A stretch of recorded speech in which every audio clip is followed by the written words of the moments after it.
Shalom saudara-saudari yang terkasih di dalam Tuhan Yesus Kristus, berjumpa lagi dengan Papa dan El.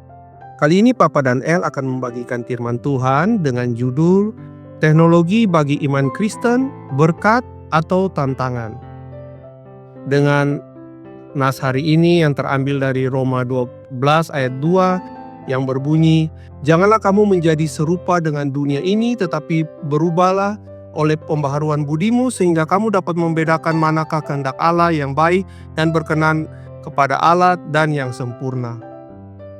Saudara-saudari yang terkasih dalam Tuhan, hari ini kita hidup di zaman yang disebut dengan era digital. Teknologi sudah menjadi bagian dari hidup kita, mulai dari smartphone, media sosial, kecerdasan buatan atau AI, hingga ibadah secara online. Pertanyaannya adalah, apakah teknologi membawa kita lebih dekat kepada Tuhan atau justru menjauhkan kita daripadanya? Mari kita bersama merenungkan bagaimana seharusnya orang Kristen menyikapi perkembangan teknologi dengan bijak tanpa kehilangan iman dan ketaatan kepada Tuhan. Teknologi bisa menjadi berkat dalam kehidupan, namun bisa juga menjadi tantangan dalam kehidupan iman Kristiani. Yang pertama adalah teknologi sebagai berkat. Teknologi sebagai berkat dapat memperluas pelayanan dan Injil. Sebab melalui teknologi, firman Tuhan bisa diberitakan ke seluruh dunia. Dengan demikian, amanat agung dalam Matius 28 ayat 19-20 untuk menjadikan semua bangsa milik Kristus bisa dilaksanakan lebih luas dan cepat. Sebagai contoh, melalui ibadah online, podcast rohani, renungan digital, dan lain-lain. Yang kedua, fungsi teknologi dapat meningkatkan pertumbuhan rohani secara pribadi. Dalam Mazmur 119 ayat 105 berkata, "Firman-Mu itu pelita bagi kakiku dan terang bagi jalanku." Dengan teknologi dapat mempermudah akses kita untuk belajar firman Tuhan, yaitu melalui penggunaan aplikasi Alkitab, renungan harian digital, atau juga komunitas online Kristen. Kemudian teknologi juga dapat digunakan sebagai sarana komunikasi dan doa. Melalui teknologi kita bisa tetap bersekutu walau terpisah jarak dan waktu. Contohnya melalui komsel atau grup doa online, pelayanan konseling digital, dan lain-lain. Namun, di sisi lain, teknologi juga bisa menjadi tantangan bagi iman Kristen. Salah satunya adalah distraksi dan ketergantungan. Banyak orang lebih banyak waktu di media sosial daripada di hadapan Tuhan. Matius 6 ayat 21 berkata, "Karena di mana hartamu berada, di situ juga hatimu berada." Waktu kita habiskan untuk scroll konten-konten di sosmed daripada berdoa atau merenungkan firman Tuhan. Kemudian dampak negatif dari teknologi juga bisa berpengaruh pada konten-konten duniawi.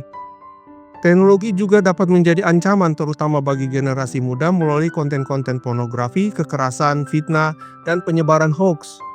Juga gaya hidup hedonisme. Dalam 1 Korintus 15 ayat 33 berkata, "Pergaulan yang buruk dapat merusak kebiasaan yang baik." Dengan konten-konten atau hal-hal yang negatif yang kita lihat setiap hari, itu dapat juga mempengaruhi dalam kehidupan rohani kita. Yang ketiga adalah identitas diri yang terkikis. Banyak orang, terutama generasi muda, berusaha bahkan menghalalkan segala cara untuk menjadi viral demi mencari validasi atau pengakuan dari manusia melalui like dan followers. Namun bukan pengakuan dari Tuhan.